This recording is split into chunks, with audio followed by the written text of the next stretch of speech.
Jovem mantém a ex-namorada e amiga dela reféns.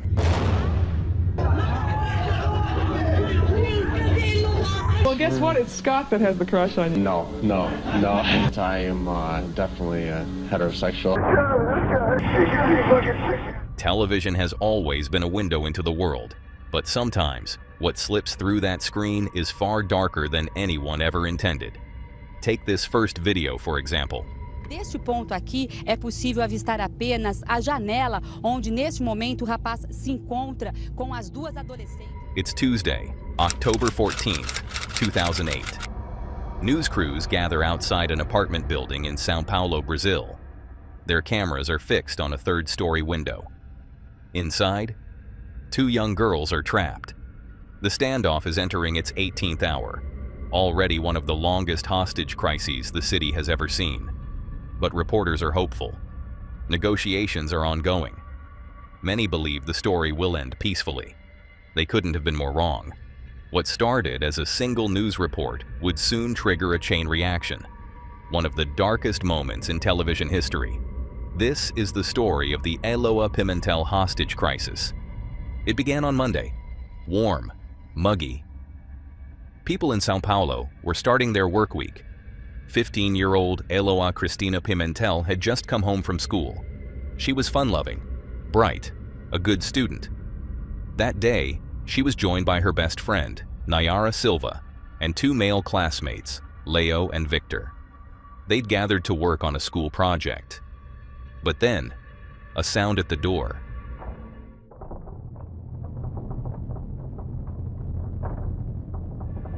It wasn't her parents.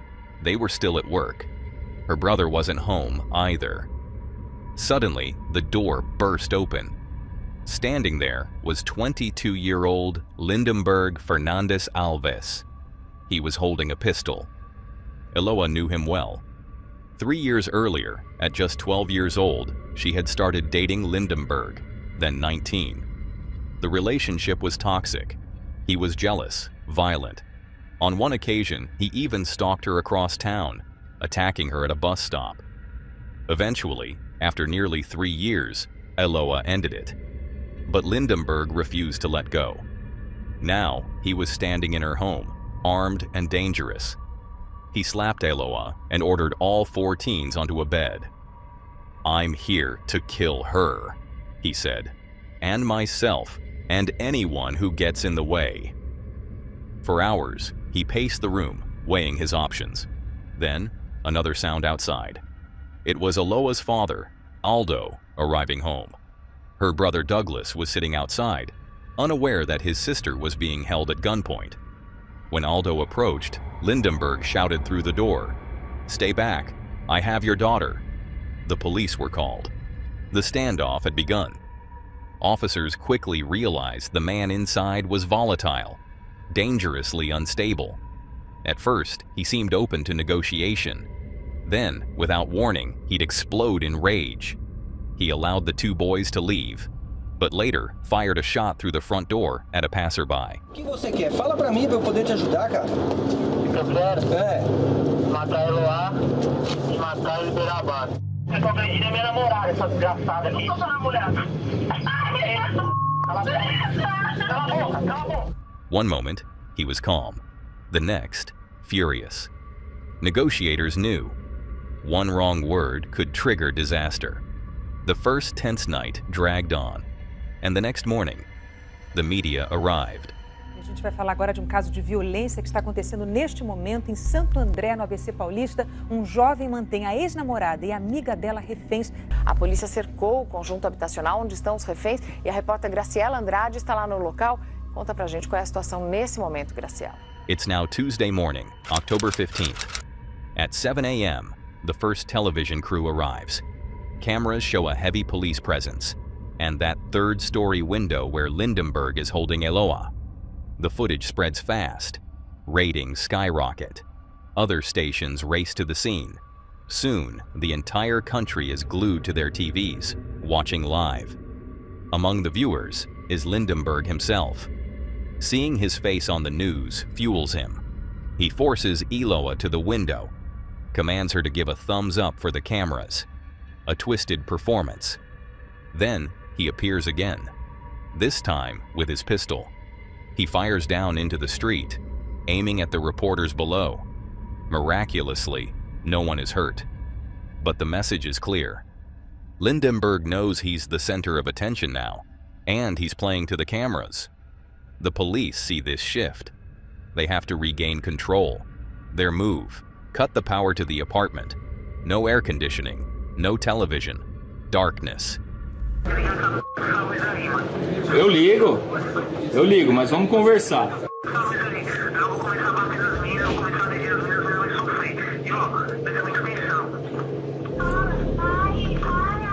Lindenberg erupts in fury, beating Eloa while still on the phone with the negotiators. But the tactic works. In exchange for restoring the power, Lindenberg agrees to release Nayara. Now, he's down to one hostage, the girl he came for. As the sun sets on Tuesday, the standoff crosses the 40-hour mark. Some remain hopeful. Others fear the worst is yet to come. They have no idea how much worse it's about to get. It's Wednesday, October 15th, the third day of the standoff. 1:30 p.m. Inside the apartment, the phone rings. Lindenberg grabs it, expecting the negotiator. But it isn't. Lindenberg, tá tudo bem aí? É.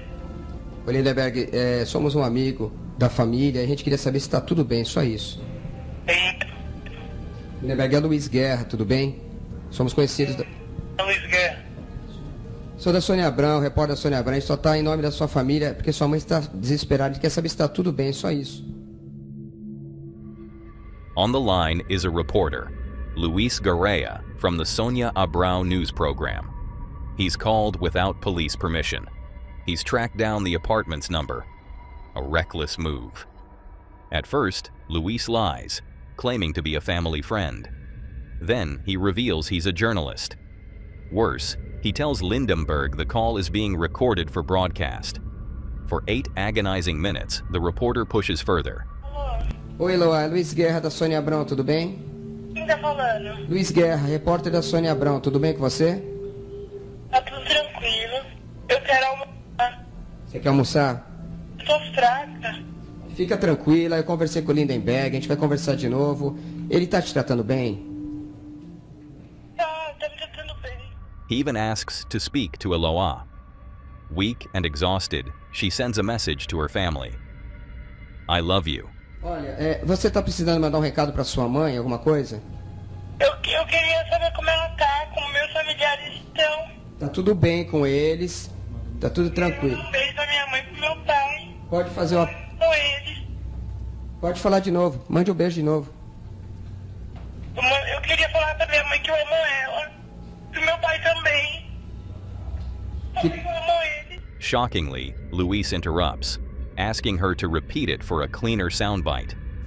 Tá tudo tranquilo. Um beijo da minha mãe pro meu pai. Pode fazer uma... Com eles. Pode falar de novo, mande um beijo de novo. It's a disgraceful moment. Though the call doesn't immediately trigger violence, its impact is devastating. For the first time, Lindenberg fully understands. All of Brazil is watching him. He's the star of the biggest story in the country.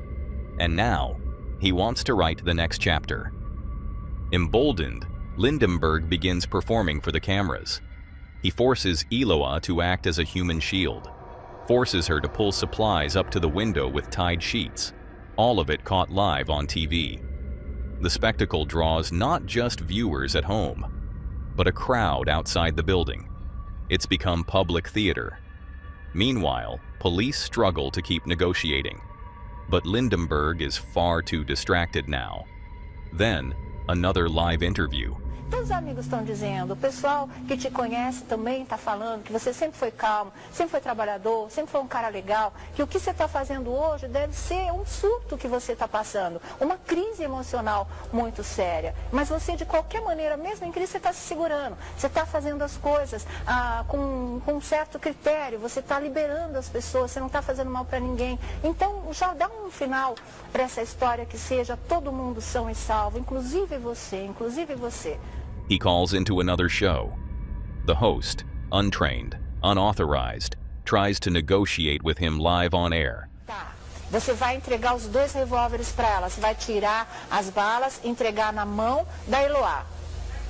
Exatamente, mas eu não vou dar a hora e não vou falar qual que vai ser o momento. Tudo bem, mas você vai descer e a gente vai deixar isso aqui claro para o Brasil inteiro. Você está dizendo que você vai descer desarmado, completamente indefeso, com as mãos para cima. Ou seja, você vai se render sem nenhuma resistência, para que as coisas terminem em paz. É isso? Confirma para a gente, confirma para o Brasil inteiro isso. Tá confirmado. Na melhor hora eu vou fazer isso. Once again, the media is playing with fire. They underestimate how dangerous Lindenberg is. And then, perhaps the worst moment. Ademar Gomes, né? Vamos falar do que espera o Lindenberg aqui fora. Boa tarde, viu, doutora Ademar? Prazer tê-la aqui novamente. E com a sua experiência nos orientar aí sobre o que vai acontecer daqui pra frente, para que a gente possa ter uma ideia. Bom, claro. eu sou muito otimista, né? Eu espero que isso termine assim em pizza, né? E num casamento futuro entre ele e a namorada apaixonada dele, né? Certo. Ele está passando uma fase momentânea, né? Ele também tem perdido a motivação de viver, porque um rapaz jovem, quando se apaixona, muitas vezes se desequilibra, que é o Radicaliza caso mesmo, né? Então, mas isso vai terminar realmente em um final feliz, graças a Deus, eu tenho plena certeza. A legal analyst speculates live on air. Maybe this will all end with pizza. Maybe the young couple will reconcile. A horrifying misread of the situation. And it gets worse. A gente tem a informação que ele vai responder aos crimes de sequestro e invasão de domicílio, disparo e porte ilegal de arma de fogo. Ele deve ter um alívio na pena porque ele não tem antecedentes criminais, ele é réu primário e a pena para sequestro seria de 1 a 3 anos. The host then lists all the charges Lindenberg will face, making it clear his life is over, no matter what happens next. On top of that, police strategies are overheard and broadcast live. Now, Lindenberg knows their every move before they make it. The media isn't just feeding his ego, they're making him untouchable. By Thursday morning, October 16th, the crisis is spiraling. Nayara, who had been released, is trying to recover in private. But that morning, 2 police officers show up at her door. They have a request. Will she help negotiate Eloa's release? Apparently, Lindenberg has agreed to let Eloa go, but on one condition. Nayara and Eloa's brother, Douglas, must meet him outside the apartment and escort him down. He's paranoid. He fears being shot by police. With the 2 teens as shields, he believes he'll be safe. The police agree. But no one tells Nayara this deal was made. She's suddenly being driven back to the scene of her trauma. Vou, amor, vou subir. Tá bom, na frente da porta. Nenhum policial subir, tá bom? Tá bom. Nenhum. Tá, deixa eu falar com ele agora, amor. Tudo certo. Vai dar tudo certo. Prometi pra você desde o começo, tá bom? Tá bom. Beijo, te amo. Oi, Nayara. Tudo bom? Tá melhor já? Tô, você tá calmo aí? Tudo calmo. Você vai fazer mesmo tudo isso que você tá falando? Confia em mim? Confio. Before she can even process it, cameras follow her and Douglas as they walk toward the building. But just as they arrive, Lindenberg panics again. He refuses to let Douglas in. He demands Nayara come up alone. It's obvious now. He can't be trusted. The deal is falling apart. Sending Nayara up without backup would be madness. And yet, the police agree. With no protection, under the gaze of cameras and the eyes of a nation, 15-year-old Nayara climbs the stairs, alone. She reaches the door. It opens. Lindenberg grabs her hand, pulls her inside. She's a hostage once again. It's one of the worst moments in the entire handling of the crisis. Nayara had survived this nightmare once. Now, she's back in it. And the media, they only double down. Nayara's recapture sends ratings soaring. They bombard the apartment with phone calls. A gente podia, quem sabe, aproveitar esse momento que a gente sabe que os três estão assistindo aqui o programa e eles estão bem, que assim que o Lindenberg ele confirmou isso aqui para nossa produção, eles estão bem, estão tranquilos, estão só esperando o momento certo. Pedir para uma das meninas, quem sabe, ou ele mesmo, desse um sinal agora aqui na janela para mostrar para todo mundo que está tudo bem, que está ok e que essa história vai acabar o mais rápido que todo mundo espera. Se os três puderem, um deles dar um sinal, acenar, fazer alguma coisa para mostrar para todo mundo, para deixar todo mundo mais calmo. When Lindenberg doesn't answer, they speak to him through their broadcasts, instructing him to signal if he hears them. Both the media and Lindenberg are stretching his 15 minutes of fame as far as they can. By Friday, the hostage crisis reaches its 100th hour, the longest in Brazil's history, and still, no resolution in sight.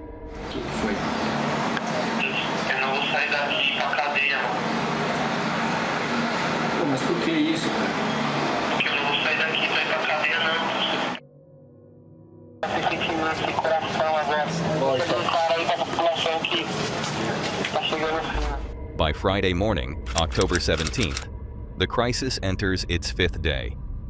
Over 100 hours have passed. Lindenberg is unraveling, exhausted. His fiery temper has turned to cold despair. His words hint that he's about to snap. Police know negotiations aren't working anymore. It's time for a new tactic. They deploy GATE, Brazil's elite tactical unit. But cameras are everywhere. If Gate scales the building, Lindenberg will see it on TV, and every time he approaches the window, he uses Eloa as a human shield. Sniping him from a distance? Impossible. There's only one option left: breach the front door. The plan? Set an explosive charge. If Lindenberg escalates, they'll blow the door and storm the apartment. But again, the cameras are watching everything. At one point, viewers even see Gate raising a hidden gun. Despite police having promised Lindenberg there would be no firearms involved, their cover is blown. Still, the charge is set. The streets go silent. All of Brazil watches, holding its breath. Na tarde de hoje, documento foi entregue, também colete. Um minuto ao senhor, doutor. Nós estamos assistindo ritual, o ritual final desse episódio, o ritual que precede a libertação das duas reféns, das duas adolescentes, e a entrega, barulho lá no local. Aconteceu disparo, Percival. Barulho, exatamente, barulho de disparo. Houve um disparo lá dentro. Aconteceu. Agora foi.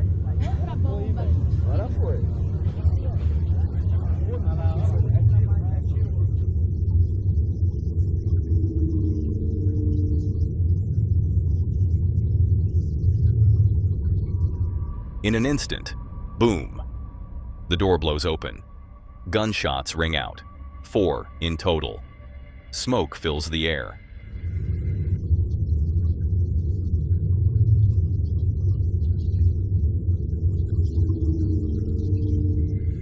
Moments later, Nayara stumbles out, bleeding heavily from her face. She collapses into the arms of an officer.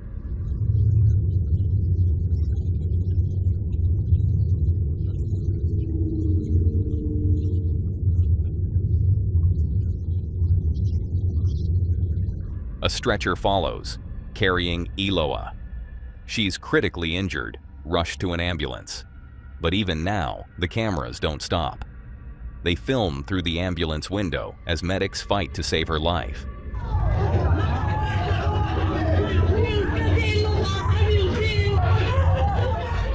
Meanwhile, Lindenberg is struck by a rubber bullet. Officers pile on top of him.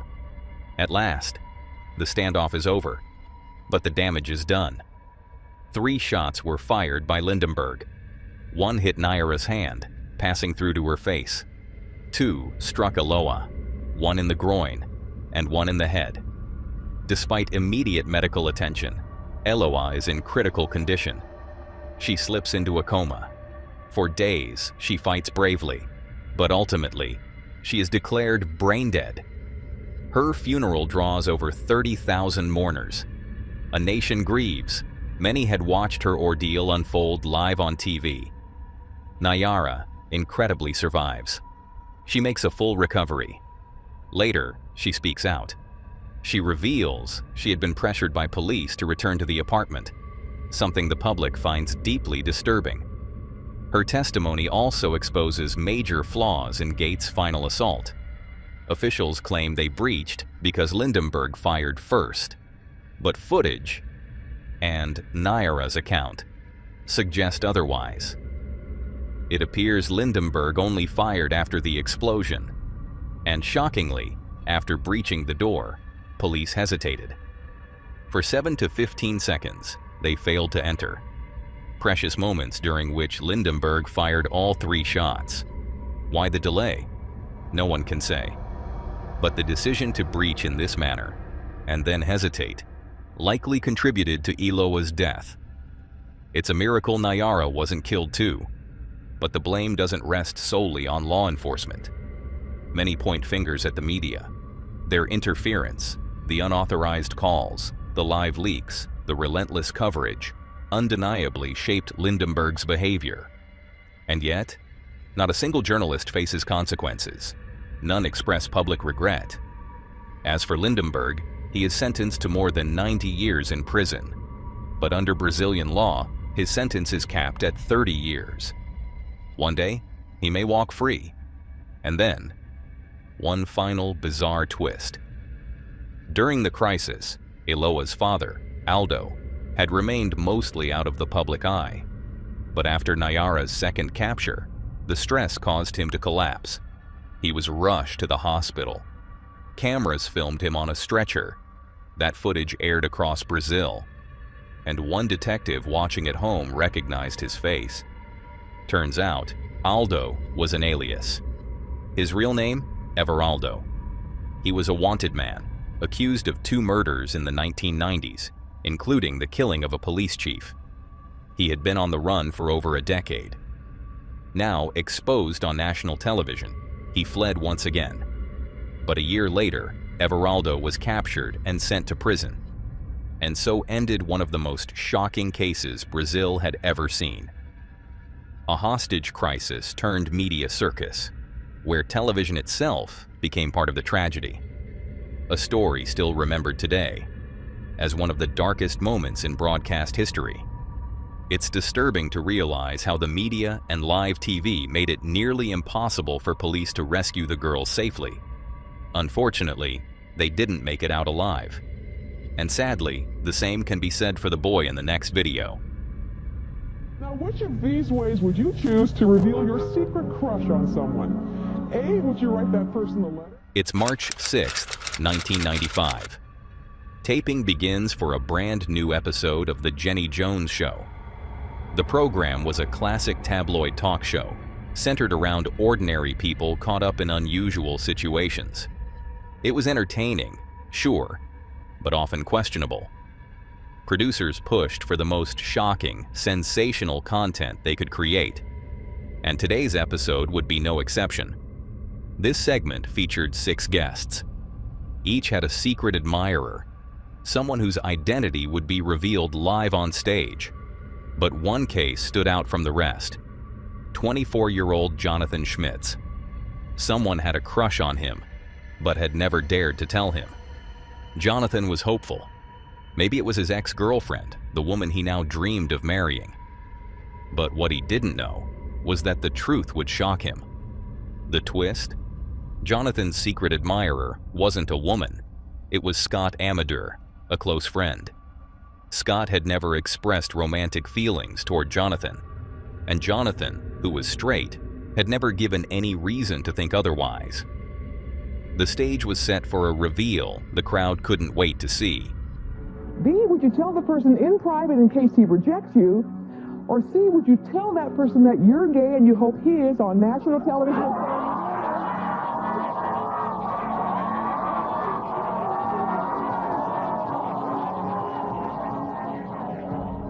Host Jenny Jones began the segment by chatting with Scott and a mutual friend, asking how the crush had started. I want you now to meet Donna and Scott. Now, Donna has been helping Scott pursue his secret crush on John. John's backstage. He can't hear us. How bad's the crush? Tell me about the first time you met him. Where was he? Basically, well, he was under a car, working on her brake line. Yeah. And that was your first time? What was your first impression? Well, I only saw the lower half of him, so you can imagine.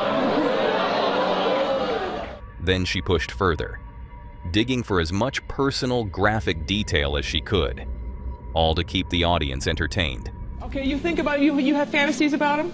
I've had a couple, yeah. Yeah, you had when he was under the car, you had a fantasy about him. Yeah, something to do with like brake oil line snapping and... You have another one that involved, you were in a hammock or something? Tell us about that fantasy. Yeah, I thought about tying him up to my hammock. Scott's answers certainly didn't disappoint. Every detail was now out in the open. It was time. Let's have John come out here and see who has the crush on him. Here's John.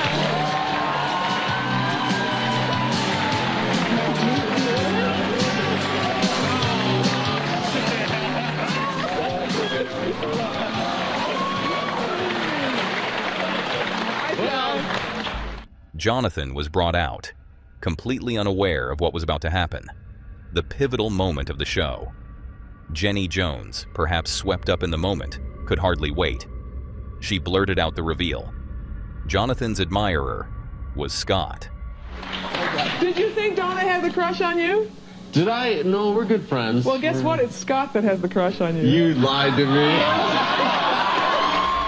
Jonathan was clearly shocked, but Jenny wasn't done yet.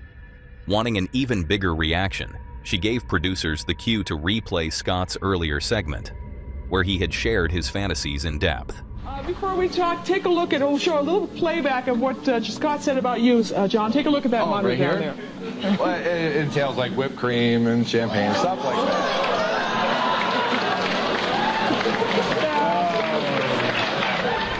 The segment wrapped soon after. Jonathan politely reaffirmed that he was straight and not interested.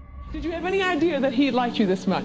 No. I did not. Can you tell us what your status is? Are you involved with anybody, or? No, but I am definitely heterosexual, I guess you could say. The two men left the stage to deal with the awkward aftermath of such a public reveal. Surprisingly, things seemed civil at first. Jonathan even took Scott out to dinner that night to clear the air. He told him again. He was flattered, but simply not interested. But that fragile peace wouldn't last.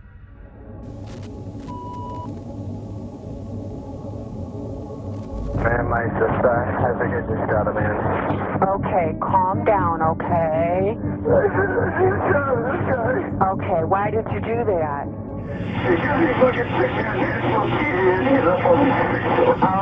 Okay, I want you to calm down. Okay, the gun's in the car. Okay, I want you to try to calm down. Okay, can you tell me again why you shot the man?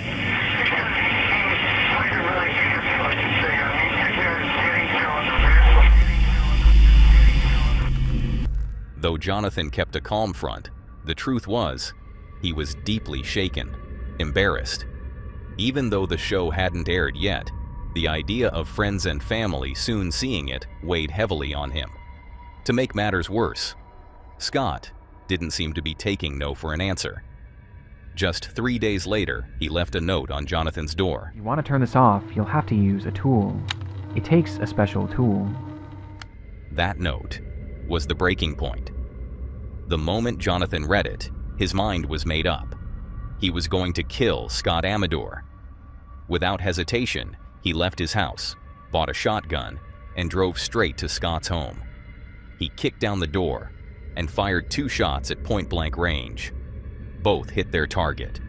Scott was killed instantly. Mission accomplished, Jonathan fled, but soon called police and confessed.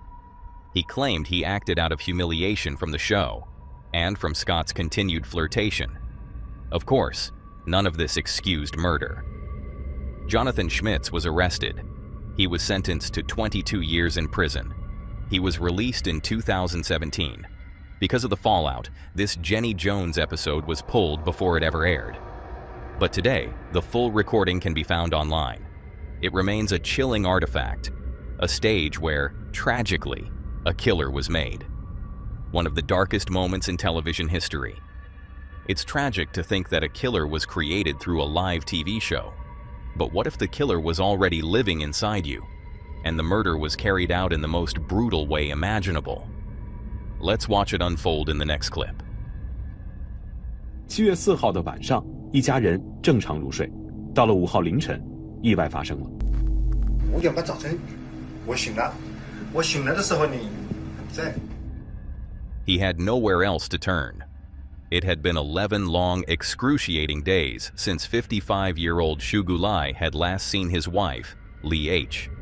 She had vanished without a trace from their apartment in the dead of night.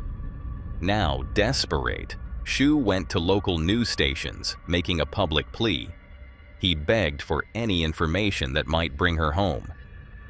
Li's disappearance happened on July 4th, 2020, a day that should have been one of joy. It was their daughter's 11th birthday.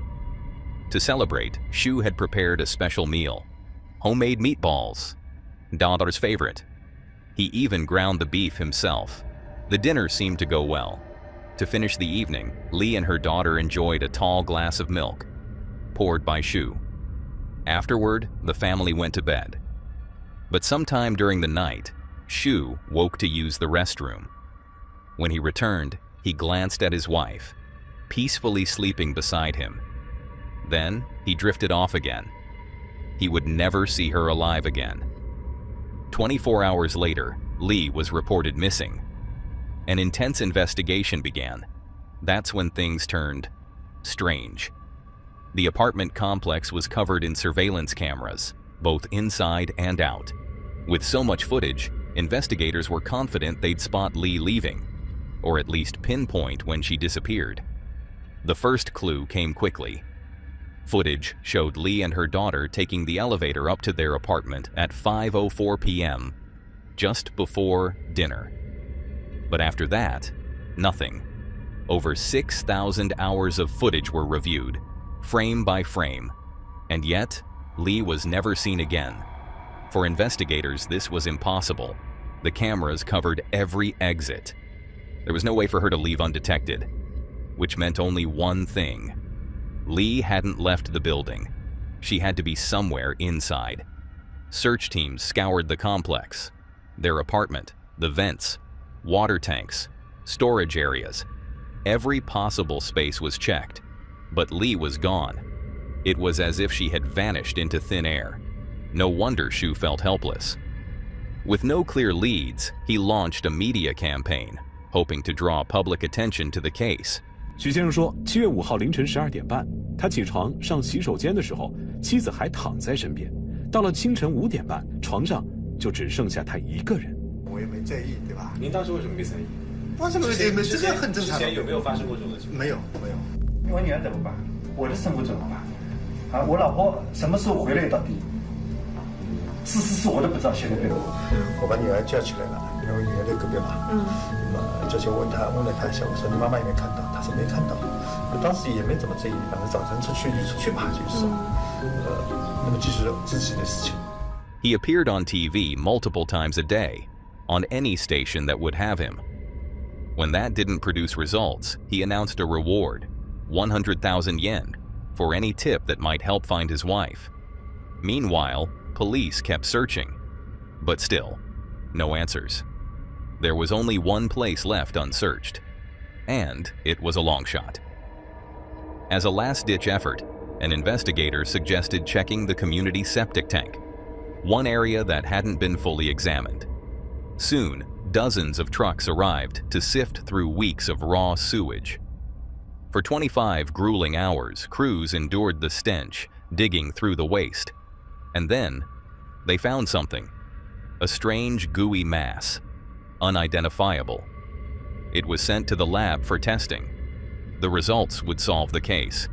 They had found Li, or what remained of her. Xu's story, the one he had told police and the media, was a lie. That night, events had unfolded very differently. During dinner preparations, Xu had cut his hand while making the meatballs. Furious, he blamed Li. An argument followed. It wasn't unusual. Their marriage had reportedly been strained for years, mainly due to financial stress. But this fight would be their last. The milk Shu served that night was laced with sleeping medication. Both Lee and their daughter drank it and soon passed out. With the apartment silent, Shu smothered his wife with a pillow, killing her. But how did she end up in the septic tank? Shu had a gruesome plan. He had already purchased several large butcher knives. He dismembered Lee's body. But even that wasn't enough. He wanted to ensure there was no trace left. So, he returned to the kitchen, to the very place where he had made the meatballs. There, he used the meat grinder. Piece by piece, he processed his wife's remains, reducing them to an unrecognizable mass. Over several hours, he flushed it all down the toilet. 7月4号的晚上，一家人正常入睡。到了5号凌晨，意外发生了。5点半早晨，我醒了。我醒来的时候你不在。 Meanwhile, on television, Shu played the part of the grieving husband. He appeared heartbroken, a victim. But behind the scenes, he had committed one of the most horrific crimes imaginable. 一个人他出不去的，按他的智商，老实说，我这么多年了，在跟他做夫妻了，对他了解，他是出不去的，就是。Looking back now, some of his public statements seem chilling in hindsight. In the end, Shu Gulai was caught. He was sentenced to death. His execution is scheduled to take place in the near future. It's a horrific way to end someone's life. But what's also horrifying is what you're about to see in the next video. It's the story of a TV show that caused a national crisis. In 1992, the BBC found out just how real that danger could be. On Halloween night, they aired Ghostwatch, a program that would soon spiral into one of the most unsettling moments in television history. The show seemed harmless enough at first. It was hosted by the respected Michael Parkinson and billed as a live investigation into paranormal activity inside an ordinary London home.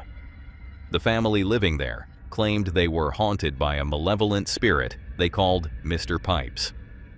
Reporter Sarah Green explored the house, while Parkinson and a skeptic remained in the studio, analyzing the events as they unfolded. At first, nothing much happened. No floating objects, no ghostly apparitions. The skeptic dismissed the strange sounds as simple psychological tricks. At one point, Sarah even caught one of the children faking an event.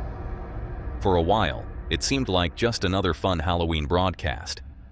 But then, everything changed. Suddenly, Suzanne, one of the family members, began speaking in a voice that wasn't her own. From behind the couch, she let out a chilling, unnatural sound. Strange shadows crept across the room. Back in the studio, Parkinson and the skeptic started to look visibly shaken. And by the end of the broadcast, the tone had completely shifted. During a seance on screen, it seemed as though Mr. Pipes had actually been summoned, opening a rift between fiction and reality. Lights in the studio flickered. An eerie wind began to blow. Then, Parkinson, now dazed, almost hypnotized, began reciting a child's rhyme, "Round and round the garden." And just like that, the screen cut to black. But here's the thing, Ghostwatch wasn't live at all. It was a fully scripted drama. Yes, the BBC had aired a disclaimer, but most viewers either missed it or forgot. For the millions watching that night, it felt terrifyingly real. The fallout was immediate. Over 30,000 phone calls flooded the BBC from panicked viewers. Hospitals treated several people for trauma-related symptoms. Parents reported their children suffering nightmares for weeks. But the scariest part wasn't the fake ghosts. It was how easily Ghostwatch had blurred the line between fact and fiction. It forced the public and broadcasters to ask, how far is too far for entertainment? In the aftermath, the BBC vowed never to air the program again, but the damage was done. And to this day, Ghostwatch remains a chilling example of how powerful and dangerous television can truly be. Sometimes, just watching or taking part in a TV show can take a dark turn. As we'll see in the next video, it doesn't always end well. Throughout its long run, the Twilight Zone series gave us some of the most iconic moments in television history. But today, we're not talking about the show. We're talking about something far more tragic. The 1983 film version, Twilight Zone, the movie. On the surface, the movie was a simple anthology. Several short stories inspired by the original series. But one story, and more specifically, one scene, would go down as one of Hollywood's darkest moments. This scene was meant to depict a Vietnam War battle. The protagonist, played by actor Vic Morrow, is trying to escape an attack helicopter. In the scripted finale, Morrow's character, Bill, stumbles into a deserted Vietnamese village. There, he finds two young children left behind. Suddenly, a U.S. Army helicopter appears and opens fire. Bill was supposed to grab the children, carry them to safety, all while explosions tear the village apart. A dramatic, intense conclusion. But shooting the scene would prove dangerously complicated. Everything was to be done with practical effects, real explosions, and an actual helicopter hovering above. The director, John Landis, insisted on using real child actors, even though it was a nighttime scene with live pyrotechnics, something illegal under California law. Still, Landis moved forward. He cast 7-year-old Micah Din Lay and 6-year-old Renee Shin Yi Chen as the children. With the cast in place, cameras rolled on what was supposed to be the show-stopping finale.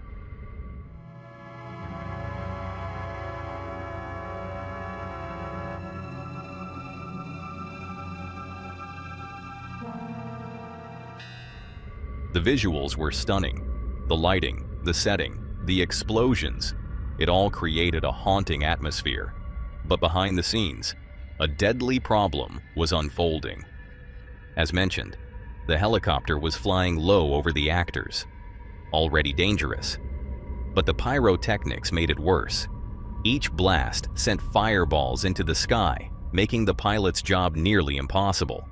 The crew on the ground didn't know just how unstable things had become, and in an effort to make the scene even bigger, they pushed further. They triggered 2 massive explosions, back to back. A critical mistake.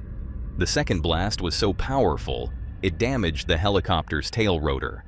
The aircraft began to spin out of control.